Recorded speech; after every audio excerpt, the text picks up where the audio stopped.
Paragraph B is assault intentionally, knowingly, serious bodily injury to a child by omission. You understand that? Yes. Your punishments be assessed at a cap of 45 years. The state opposes your application for deferred adjudication. Mercedes was failure to drive, meaning that she wasn't getting enough feedings and Enough what? Excuse me. She wasn't being fed.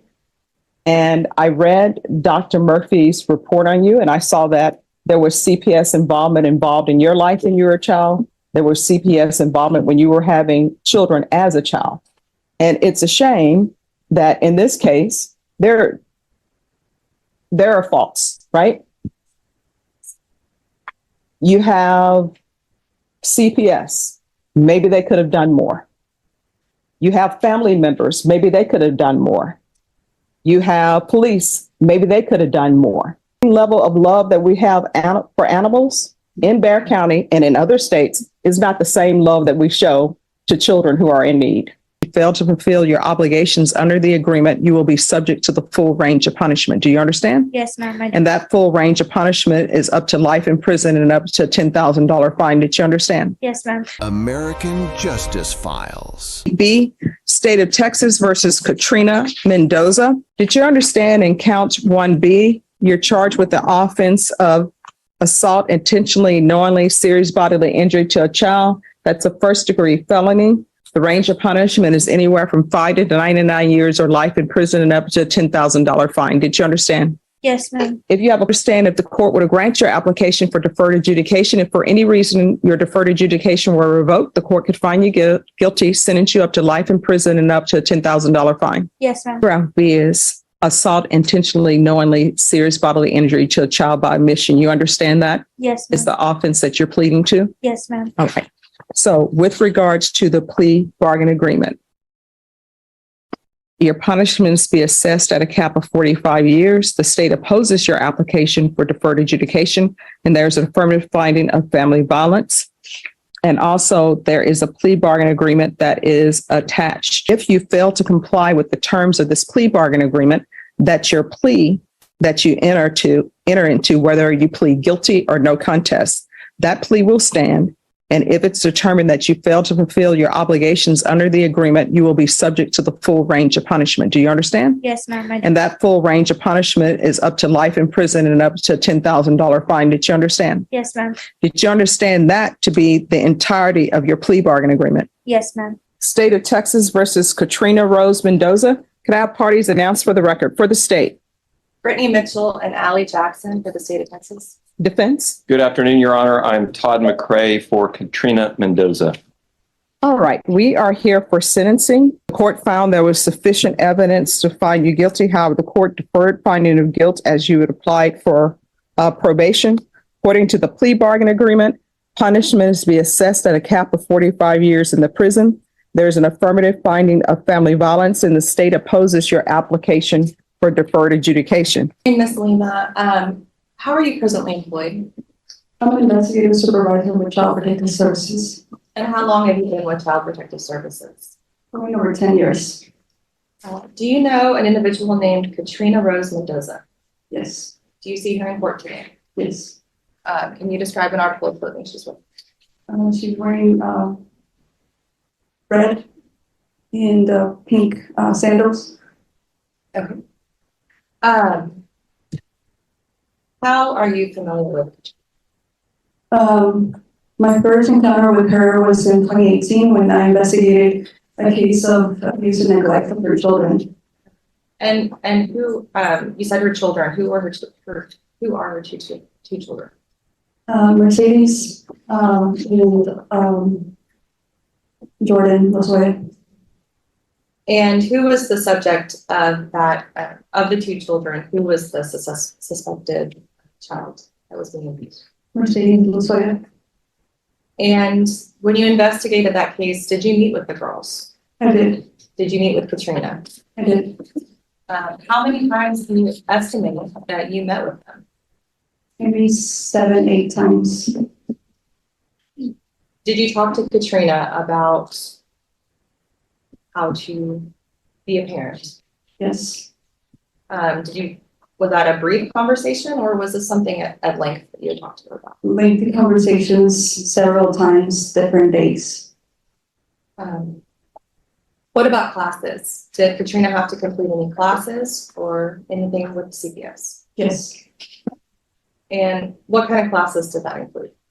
She was, during the 2018 case, she was referred for ongoing services with the department, meaning that she needed to go through parenting, drug treatment, drug assessments, and anything else that the department recommended at that time. And what did you discover was the neglect?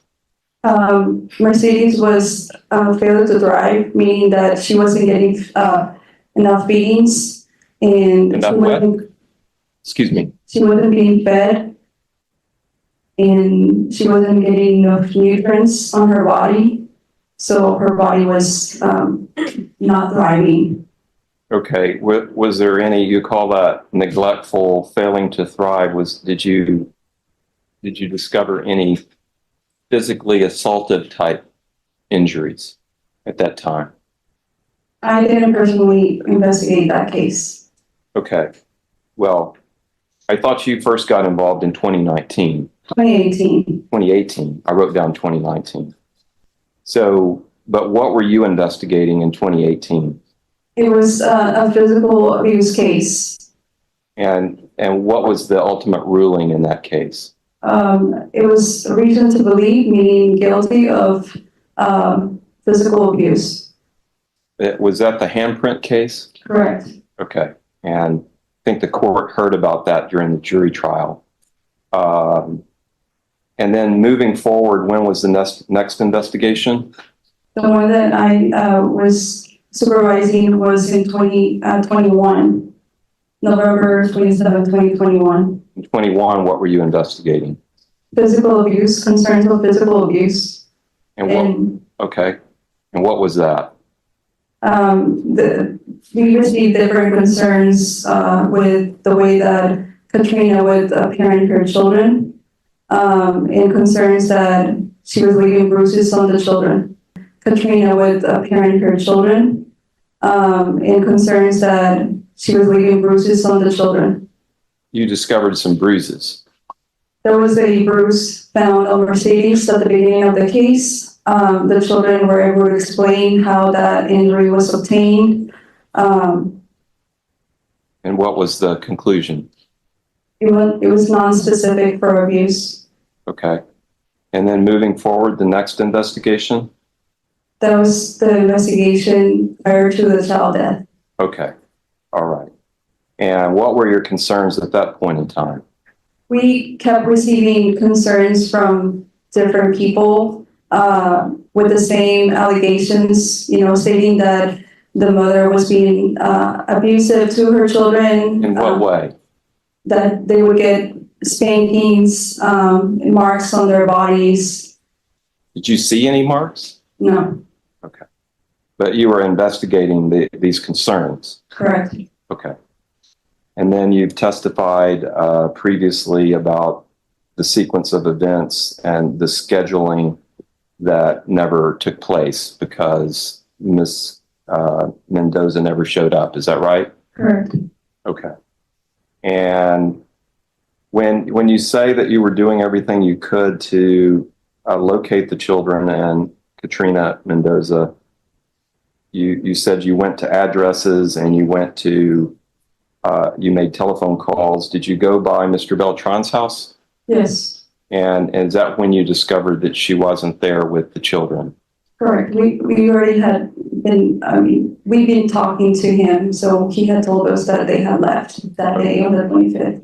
Right. And there was some kind of disagreement between them that precipitated her leaving. Correct. Okay. Okay.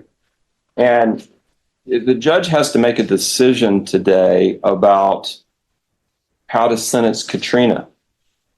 And I want to ask you, in your opinion, based on what you saw, did Katrina love Jordan and Mercedes? Yes, she did. They never lacked. They always had what they needed. And although she had some CPS investigations going on during the course of the time before she met Jose Ruiz, were you aware of the CPS investigations? Yes.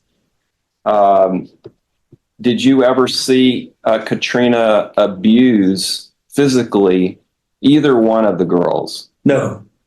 And how close was she to both of these girls? How, what now? Close. Emotionally close was she? Very close. Okay. Did you see inappropriate parenting? No. Okay. The court knows this from many years of experience, both as I know the court has served both as a prosecutor and as a defense attorney, and the court is well aware of the punishment options, the punishment theories that we have in the Texas Penal Code. So the court can obviously punish Ms. Mendoza, or the court could look at a form of rehabilitation for Ms. Mendoza. I'd like to back up to the first time that I met Ms. Mendoza, and I've represented her for a number of years now. And I'd like to say that during the course of the attorney-client relationship with Ms. Mendoza, she has always been open, honest, straightforward, and truthful with me. I have never felt that she was trying to hide anything. I never felt that she was trying to protect herself in any way. She entered a plea, a timely plea, I believe, before the court. She entered a guilty plea. She admitted to causing these serious bodily injuries by omission. She agreed to testify at the Jose Ruiz trial, and she did testify at the Jose Ruiz trial. I think that's significant that she would do that. And it wasn't just to get the plea bargain agreement. I think she felt like it was one way that she could take a step forward and be a better person than the kind of person that she was during the 3-week period of time that she was with this Jose Ruiz. She also spent quite a bit of time with the district attorney's office debriefing her story. I think we spent maybe as much as 8 hours in the district attorney's office talking to Ms. Mendoza about every aspect and detail of this case. The court has before it not only the trial, because Judge, you presided over the trial of Jose Ruiz, and you heard Ms. Mendoza's testimony directly from her. And you have the PSI where Ms. Mendoza has spoken to the probation department.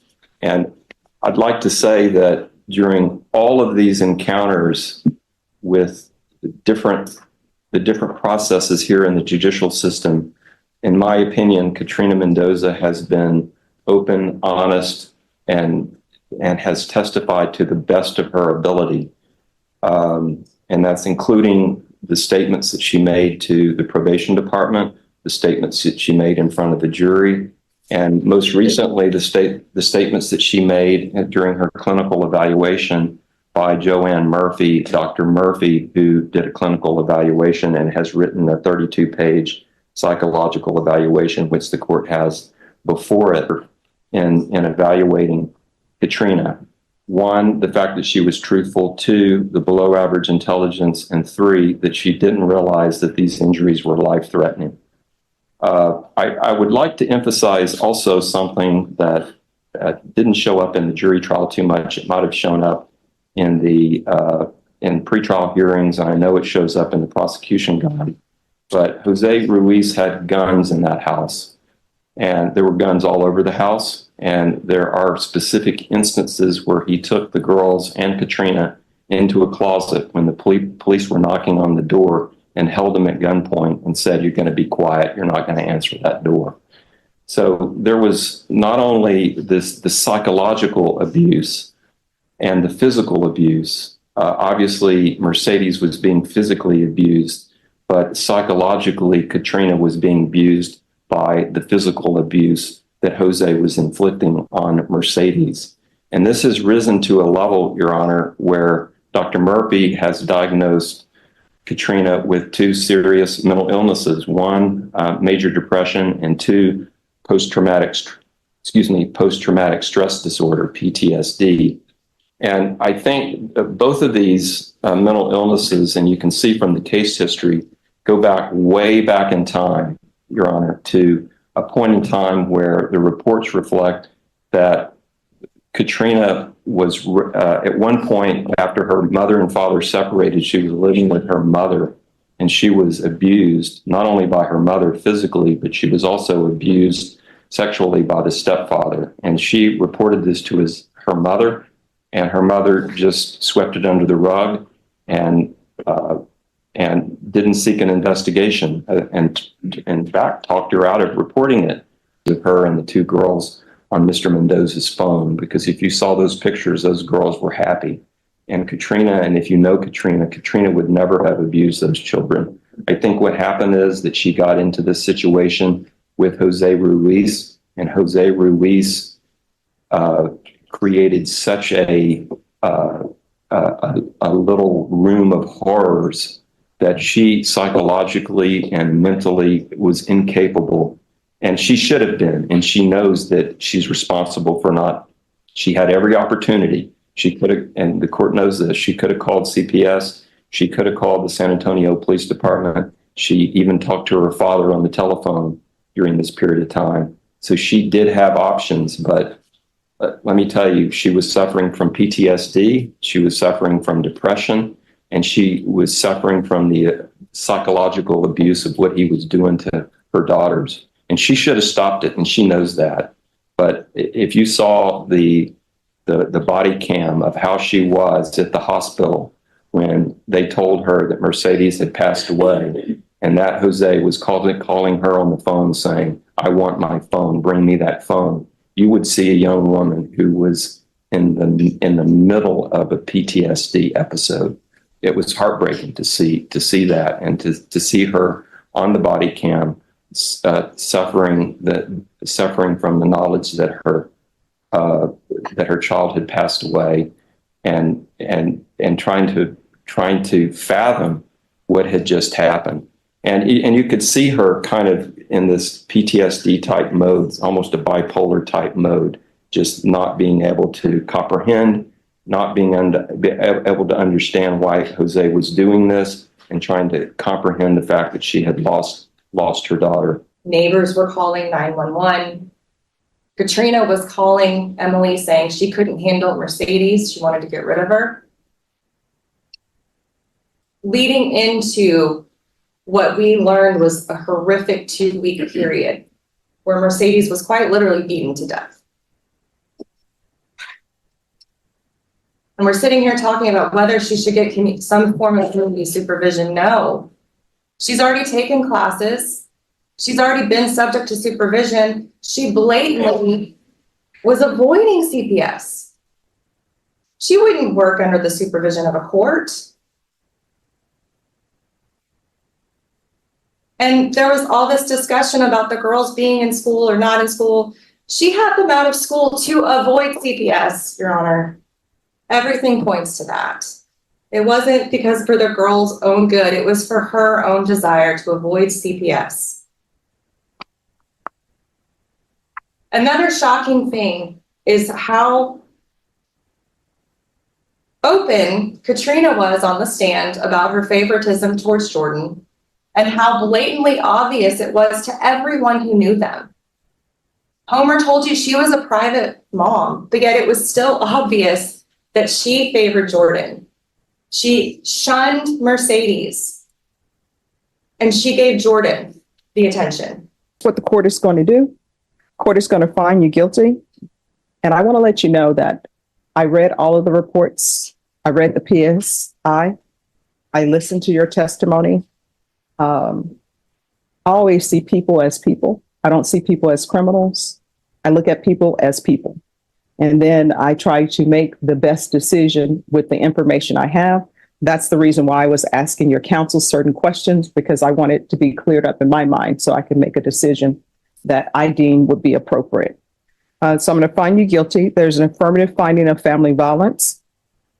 Give you credit for any time served. There's to be no contact with minors, and I'm going to sentence you to 45 years in the prison. Did you review I've done child protective services cases before, and I understand that sometimes children are brought into horrible situations. Sometimes children don't have good parents. Sometimes the parents are not only just imperfect, they're not good parents. And I read Dr. Murphy's report on you, and I saw that there was CPS involved in your life when you were a child. There was CPS involvement when you were having children as a child. So I want to let you know I understand all that. But at the end of the day, when you think about Mercedes, nobody ever will know what she was going to do with her life. Who knows? Maybe that was the person who was going to find the cure of cancer. We'll never know because she is no longer here. Or maybe she was going to find the cure for something else, or maybe do great things. You just never know with children. And it's a shame that in this case, there are faults, right? You have CPS. Maybe they could have done more. You have family members. Maybe they could have done more. You have police. Maybe they could have done more. You had neighbors. They did their job. They picked up the phone and they called the police. I don't know why it is, and I've said this before and I'll say it again. Sometimes if somebody's walking down the street and they're abusing a dog or not treating a dog properly, you know what people do? Ooh, let me report this. Let me pick up this phone and call somebody. But when it's concerning children, what ends up happening is people say, well, that's really not my business. I don't want to be involved. And what if I'm wrong? And I would always tell people, but yeah, what if you're right? If you're wrong, you apologize. I can tell you right now, the number of times there are stray dogs running around. And do you know how quickly somebody will call animal shelter or somebody about that dog? Or either you can be on Facebook and you know what people will do? A dog is lost. Everybody is acting 911, dog lost, put it on high alert. They're on the lost and found sites, every single site for an animal. And I like animals, but the same level of love that we have for animals in Bexar County and in other states is not the same love that we show to children who are in need. So I understand that people didn't show you love and what you needed when you were a child in CPS care. You know, I don't know the answer for that, and I don't know what else we can do about it. I'm just here to hear cases, listen to everybody, and hopefully make good decisions. All right? Yes, ma'am. We